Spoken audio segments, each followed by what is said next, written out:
ये वीडियो उन लोगों के लिए है जो कि नॉन पीआर कोर्सेज में है, जैसे बैचलर ऑफ बिजनेस है या बैचलर ऑफ इंटरनेशनल बिजनेस है, इस तरह के कोर्सेज हैं, या वो लोग जो कि ये चाहते हैं कि उनको कम पॉइंट्स के ऊपर पीआर मिल जाए और बहुत ज़्यादा डिमांड में वो कोर्स हो। तो मैं आज उस हवाले से बात करूंगा।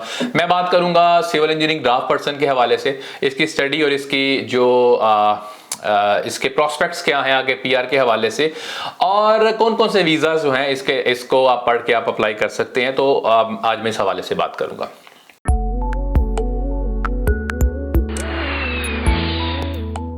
मेरा नाम नासिर नवाज है और मैं ऑस्ट्रेलिया में रजिस्टर्ड माइग्रेशन एजेंट हूं। आज मैं बात कर रहा हूं सिविल इंजीनियरिंग ड्राफ्ट पर्सन के हवाले से। अच्छा, सिविल इंजीनियरिंग ड्राफ्ट पर्सन होता क्या है? एक ड्राफ्ट पर्सन, चूंकि ये फुल सिविल इंजीनियर नहीं होता, ये ड्राफ्ट पर्सन होता है, इसलिए इसके लिए इसको बैचलर्स नहीं चाहिए। तो ऑस्ट्रेलिया के अंदर चूंकि जो कंस्ट्रक्शन इंडस्ट्री है वो बड़ी बड़ी बूम करती है। अगर आप देखें ना तो हाउसिंग की डिमांड हमेशा से रहती है। मुझे तो कभी कभी ये भी लगता है यहाँ पे एग्जैजरेटेड प्राइसेस बहुत हैं, चूंकि ये डिमांड एंड सप्लाई की सारी गेम है। आज भी आप अगर बाहर निकले ना, चूंकि पेंडेमिक चल रहा है, आज भी आप बाहर निकले सिडनी में तो आप घर लेने जाए तो ऐसे लगता है जैसे फ्री में बांट रहे हैं घर, तो आपको बहुत रश नजर आता है, क्योंकि सप्लाई एंड डिमांड का चक्कर है। ये ऑक्यूपेशन इसी चीज से जुड़ी हुई है, जो कंस्ट्रक्शन के हवाले से। तो ड्राफ्ट पर्सन के लिए आपको करना क्या है, आपको मिनिमम 2 साल पढ़ना है। इसमें होता क्या है, एडवांस डिप्लोमा होता है। अगर अग्रेडेटेड कोर्स है तो आपको एडवांस डिप्लोमा पढ़ना है। एडवांस डिप्लोमा के बाद आपको वर्क एक्सपीरियंस की जरूरत नहीं है। आपको वर्क एक्सपीरियंस इसलिए नहीं चाहिए, आप इसमें सीडीआर लिख के, या अगर अक्रेडिटेड है तो आप असेसमेंट ले सकते हैं।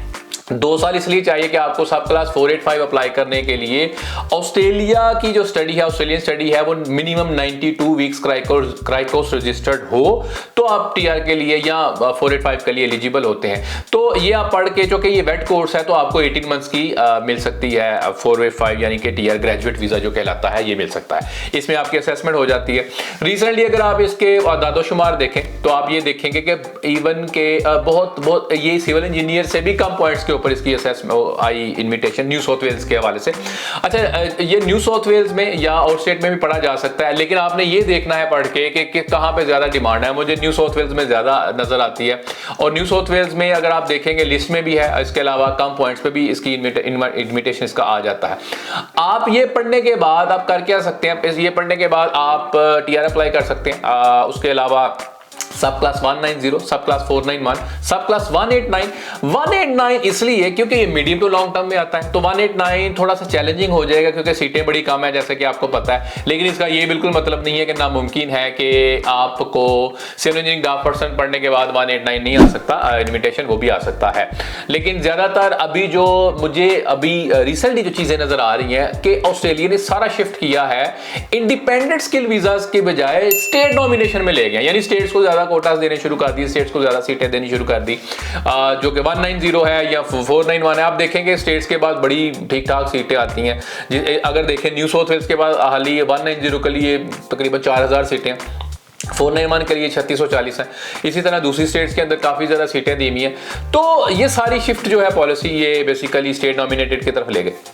जो सिविल इंजीनियरिंग ड्राफ्ट पर्सन है, ये 2 साल पढ़ने के बाद आप बेसिकली टीआर अप्लाई करके तो ले सकते हैं पीआर। अच्छा, अगर आप नॉन पीआर कोर्सेज में तो आप तब क्या करें, आप इसके अलोंग विद योर कोर्स आप ये पढ़ सकते हैं। तब नहीं पढ़ना तो जब आपका कोर्स लेट से खत्म हो रहा हो, मिसाल के तौर पे आपने बैचलर्स किया है, बैचलर खत्म होने में साल रह गया, तो साल भाई उसी के साथ साथ पढ़ लें। साल अपने टीआर पे पढ़ लेना। टीआर आते हैं जो कि 6 महीने लग जाते हैं, तो 2 साल की आपकी टीआर मिलेगी, तो 1.5 साल बाद में वो बची होगी, तो आपके पास 2 असेसमेंट्स आ जाएंगी। तो अब नॉन पीआर वालों को भी सोचना चाहिए कि उनको कैसे अपने वे आउट करने हैं या किस तरह। अगर स्टे बैक करना है, आपने पीआर लेनी है, अगर आपने सिर्फ पढ़ना है, बिल्कुल आए पढ़ें ऑस्ट्रेलिया में। Australia is a good country for study. आप पढ़े, आके पढ़ के तो आप वापस जा सकते हैं या किसी और मुल्क में जाके काम कर सकते हैं।